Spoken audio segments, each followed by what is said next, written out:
मैं मनीषा आनंद school for excellence से कक्षा 12वीं की छात्रा आप सभी के समक्ष एक कविता लेकर आई हूँ।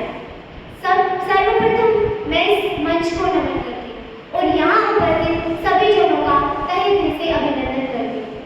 मेरी कविता का शीर्षक है नीड का निर्माण फिर।